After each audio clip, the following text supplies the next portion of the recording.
Naga TABA MAPHAMSINGDA UNCNA economic blockade LAOTHOKPA YANA LEIRE free movement regime FMR chana HANKHIDABA AMADI border fencing KHABAGI SUGA MARI LENANA United Naga Council UNCNA Naga TABA MAPHAMSINGDA CHALIBA THA ASIGI TANG NIPANGI AHING NONGYAIDAGI HORAGA economic blockade LAOTHOKPA YANA LEIRE HAIRE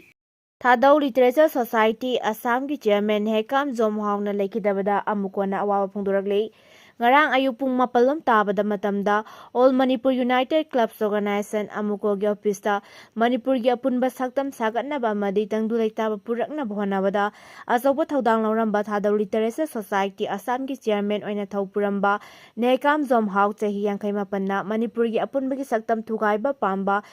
UKDA amadi KRA gi militant ni chingnaba singna haukiba August 13 da mihathina halambabu amukona yamna kanna kandem tawba phungtokpaga loinana leikhidaba Thadou gi lusingba asibi kai khumnaba utpa oina minute ani tumina leptuna leikhidaba gi thawaina lairam lenda ingna sikna leirunaba taibong mapugi mafamda thongni jakre haina amuko gi publicity secretary Hais Foreign manga thadorakpa cherol amana phungdorakli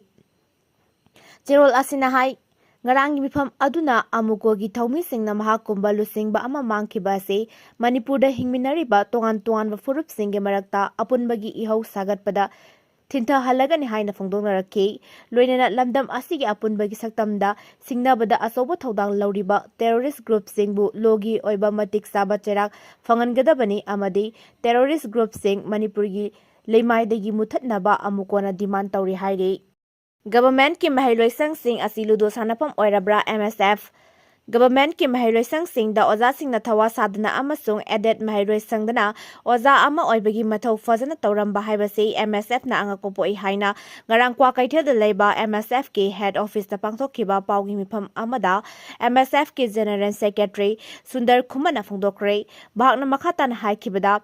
ngarang mahak masana lusingba team amana Imphal West ZEO Wangoi gi manung channa leiba Haureibi Junior High School amasung Haureibi High School added MAHEIROISANG ani asida MSF na lisang sina changsinduna lakpa academic campaign Aikoi Lairik Ningtina Tamsi haiba campaign asigi manung chana yengsinba chatke maduda Haureibi Junior High School gi oibina oza manga amasung multitasking staff ani leiramke masigi manungda mahairoi taramari enrollment thagatpaga loinana regular oina mahairoi mapande anumakabagi mami thengnake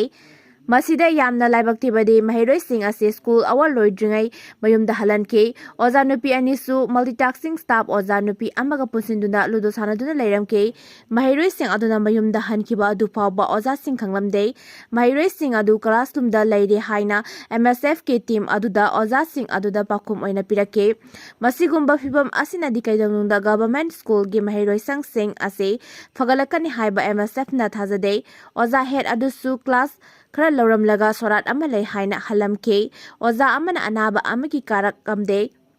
oza amasu imung manunggi leitaba yawbagi karak lamdaba thengnake masida MSF na hangnginglibade thogdo wathok ana ayeki tangai fadana oza khara laktraga su lakliba khara aduna thawai yawna class loramba oirabadi MSF na aduki matik oza sing adubu thagat lamgadabani Manipur gi mafam kaya amada oza watpagi wafam kaya ama lairibane oza sing asi MAHEIROISING bu takpi tambiduna tungi punsida afaba mahairoi ama puthokchage haibagi wakhalonda changlakpa oigadawribra natraga isagi khudongchaba kharagi damak changlakpa haiba wahang asisu adumak miyamdagi tholakle masigumba oza ama oibagi magun ngaktabasing asigi mathakta mari leinaba singna matik saba action lokhatpiu school asiga thangnana Punna campus asida leiriba Haureibi High School added asidana oza amana yamna thawai yauna MAHEIROISING da lairik takpi tambiramba adu MSF na thengnarake government ke MAHEIROISANG singda oza singna thawa sadana amasung added ke MAHEIROISANG dana oza ama oibagi mathau fazana tawramba asida MSF na angakpopo e masigumba kaya asi mari leinaba singna kopna yengsinduna thabak paikhatpiyo MSF na government ke employees singgi masa masu sing fawba government ke MAHEIROISANG da tamhanbiu haiba wafamsu hanadagi thamduna lakle makhoigi masa masu sing oiramlabadi oza sing asina LUDO sanaduna leithokliba asi leiramloi tongan ba miyamgi mijengdage government ki MAHEIROISANG sing da thajaba thamlaktre masigi yamna chawba maram adu mari leinaba singna thidokna government ki MAHEIROISANG sing asi thamoi sengna fagatnaba honabiu haike Landslide na Imphal jiribam lambi phaunadre September 9 dagi Dimapur lambi bal tawraba yare State asigani suba lifeline weriba National Highway 37 Imphal Jiribam lambigi None District ke manung chaliba Khongsang Railway Station mayada sauna landslide thokpa amasong lambi namthakibadagi lambi faunadre amaromda UNC na pre-movement regime makhata na chana hanba amade border fencing ke mayokta Ministry of Home Affairs ka wari sana kibaduda yasinaba purakpa ngamkidaba aduna maram oiraga tha asigi nipandagi National Highway 2 Imphal Dimapur lambida matam kakkana total shutdown chatharaba yai hairi pawasina makhatana haribana Imphal Jiribam lambige Khongsang Railway Station mayada ngarang numidang rail landslide thokibaduna maram oiraga Jiribamdagi Imphal lomda lakpa aduga Imphaldagi Jiribamda changkiba kaya amapanduna leire lambi asi mapung phana sengdokpada numit kharani changlaba yai haire amaromda UNC amasung Ministry of Home Affairs anigi marakta wari sanakibaduda yaba purakpa ngamkidabaduna maram oiraga September 9 dagi Imphal Dimapur lambigi Naga tariba mafamsingda toten shutdown khongjang changsilaba yai numit kharani asida masi chapchaba warep ama lauragani haire maraksida Nagaland ki Deputy Chief Minister Yangthunggo Patong na haikibada Nagaland amasong Myanmar ga lonariba kilometer chaniga 15 sangba border ki saruk sing ase khaba thingnabagi chapchaba phirep adu lengana lei Nagaland amasong Myanmar ga lonariba Naga singda border fencing khabagi thabak lemnaba karak hanna khangan kiba leikhre haukiba July 18 daso Union Home Minister Amit Shah ga Nagaland ge ministerial team amaga unaduna wafam asigi matangda khana kiba leikhrabani haire Haukiba December 13 fawada sanglakpa Kanglup Tarup ki miyoi sing leiba yahalagane Union Home Ministry na thokiba anouba order amagi matung inna haukiba December 13 fawada Afghanistan Bangladesh amasong Pakistan dagi sanglakhiba Hindu Sikh Buddhist Jain Parsis amade Christian lining chatpa miyoi sing lebak asida makhatana lehelagani hairi handakta pass tawkiba Immigration and Foreigners Act 2015 ge matung inna right of residence ka right of citizenship ka tokhai na khaidokle kumja 2018 ge Citizenship Amendment Act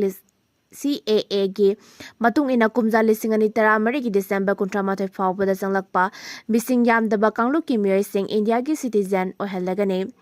anouba order asigi matungina de kumja 2019 gi December 18 fawda changlakhiba mitop sing makhatana lehenabagi ayaba pire haire Union Home Ministry na thokiba order amagi matung inna yumlonaba leibak singda kanglup amasung lining da yumpham oiraga miwat minei saitheng phanglaba mising yamjitraba kanglup ki miyoi sing leibak asida changlakpada athingba leitana changjapam pinaba thorang lokhalakpani hairiba miyoi sing aduna mathau taba se sang yawgana changlakpa tarabaso makhal amatagi serak piba tawroi